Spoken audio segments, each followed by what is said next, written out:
Hi ಎಲ್ರಿಗೂ welcome back to my YouTube channel. I am back with another Malenadu recipe. Patrode ಮಾಡೋದು ಹೇಗೆ ಅಂತ ನೋಡೋಣ ಬನ್ನಿ. ಮರಗೆಸ ಅಂತ ಸಿಗುತ್ತೆ. ಈ ರೈನಿ ಸೀಸನ್, ಮಳೆ ಸೀಸನಲ್ಲಿ ಇದನ್ನು ಮಾಡ್ತಾರೆ. ಪತ್ರೊಡೆ ಅಂತ ತುಂಬ ಒಳ್ಳೆಯದು ಹೆಲ್ತಿಗೆ. ಅದನ್ನು ಮಾಡೋದು ಹೇಗೆ ಅಂತ ಕ್ವಿಕ್ಕಾಗಿ ನೋಡೋಣ ಬನ್ನಿ. ನಾನು ಒಂದು ಅಂದಾಜಿಗೆ ಒಂದು 10 ಎಲೆ ಇತ್ತು, ಒಂದು 10 ಎಲೆ ಇತ್ತು. ಅದಕ್ಕೆ ಒಂದು ಮುಕ್ಕಾಲು ಪಾವಷ್ಟು ಅಕ್ಕಿ ನೆನೆಸಿದ್ದೀನಿ. ಅದನ್ನು ಒಂದು 3 to 4 ಅವರ್ಸ್ ನೆನೆಸಿ, ಬರೀ ಅಕ್ಕಿ ಅಷ್ಟೇ. ಅದನ್ನು ಸ್ವಲ್ಪ ತುಂಬ ಗಟ್ಟಿಯಾಗಿ ತರಿ ಪೇಸ್ಟ್ ಮಾಡ್ಕೋಬೇಕು, ನೈಸ್ ಇರಬಾರ್ದು. ನಾನು ನಾರ್ಮಲ್ ಇದು ಸಾಂಬಾರು ಮಾಡೋ ಕೆಸ, ಇದು ಮರ ಗೆಸ, ಎರಡೂ ಡಿಫ್ರೆನ್ಸ್ ಬೇರೆ.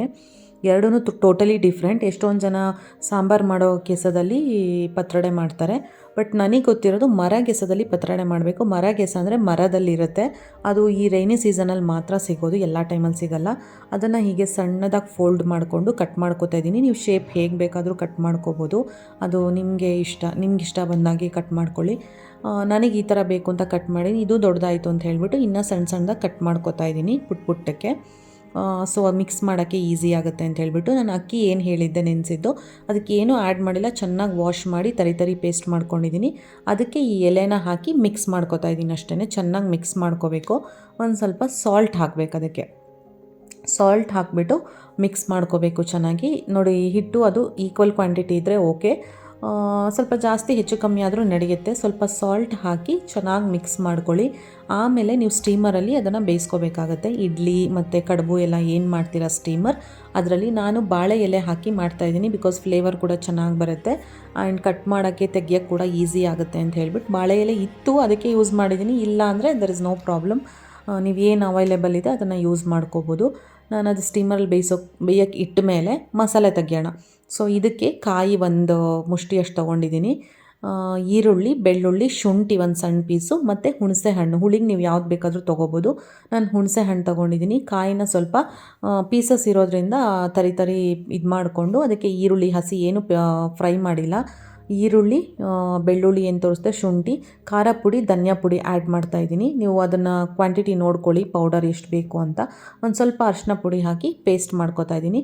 ಇವಾಗ ಸ್ಟೀಮಲ್ಲಿ ಬೇಯಿಸಿರೋ ಇದು ರೆಡಿಯಾಗಿದೆ ನೋಡಿ. ಇವಾಗ ಎಲೆಯಲ್ಲಾದರೆ ಇಷ್ಟು ಈಸಿಯಾಗಿ ಬಂದುಬಿಡುತ್ತೆ, ಹಾಗಾಗಿ ಈ ಥರ ಮಾಡ್ಕೊಂಡಿದ್ದೀನಿ.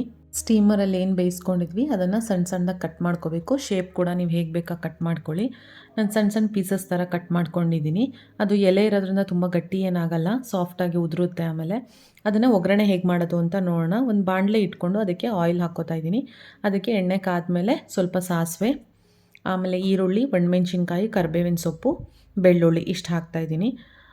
ಅಷ್ಟು ಹಾಕಿ ಚೆನ್ನಾಗಿ ಅದು ಫ್ರೈ ಆದಮೇಲೆ ಎಲ್ಲ ಒಂದು ಸ್ವಲ್ಪ ಬಾಡಿದ್ಮೇಲೆ ಸ್ವಲ್ಪ ಸಾಲ್ಟ್ ಬೇಕಾದರೆ ಹಾಕಿದ್ರೆ ಬೇಗ ಸ್ವಲ್ಪ ಆನಿಯನ್ ಬೇಯುತ್ತೆ.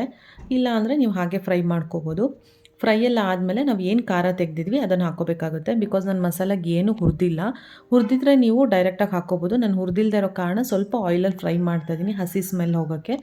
ಒಂದು ಸ್ವಲ್ಪ ಹಸಿ ಸ್ಮೆಲ್ಲೆಲ್ಲ ಹೋದ್ಮೇಲೆ ವಾಟರ್ ನೀವು ಎಷ್ಟು ಬೇಕು ಕ್ವಾಂಟಿಟಿ ನೋಡಿ ಹಾಕ್ಕೊಳ್ಳಿ. ತುಂಬ ಬೇಕಾಗುತ್ತೆ, ಬಿಕಾಸ್ ಅದಕ್ಕೆ ಅಕ್ಕಿ ಹಿಟ್ಟು ಹಾಕಿರೋದ್ರಿಂದ ಅದು ಸ್ವಲ್ಪ ಊದುತ್ತೆ. ಹಾಗಾಗಿ ಆ ಮಸಾಲೆಗೆ ಸ್ವಲ್ಪ ಸಾಲ್ಟ್ ಹಾಕ್ಕೊಂಡು ನಾವು ಏನು ಕಟ್ ಮಾಡ್ಕೊಂಡಿದ್ವಿ ಅದನ್ನು ಹಾಕ್ಕೋಬೇಕಾಗುತ್ತೆ. ಒಂದೊಂದೇ ಪೀಸು ಅಥವಾ ಒಟ್ಟಿಗೆ ಹಾಕ್ಕೊಳ್ಳಿ, ತೊಂದರೆ ಇಲ್ಲ. ಆವಾಗ ನೀವು ನೀರು ಕ್ವಾಂಟಿಟಿ ನೋಡ್ಕೋಬೋದು. ಗಟ್ಟಿ ಅನಿಸಿದ್ರೆ ಸ್ವಲ್ಪ ಇನ್ನೊಂದು ಸ್ವಲ್ಪ ನೀರು ಆ್ಯಡ್ ಮಾಡ್ಕೋಬೋದು. ಆಮೇಲೆ ಮಸಾಲೆಗೆ ಸ್ವಲ್ಪ ಉಪ್ಪು ಖಾರ ಕಡಿಮೆ ಆಗಿದ್ದರೆ ಅದನ್ನು ಕೂಡ ಈ ಕುದಿಯೋ ಟೈಮಲ್ಲಿ ಹಾಕ್ಕೋಬೋದು.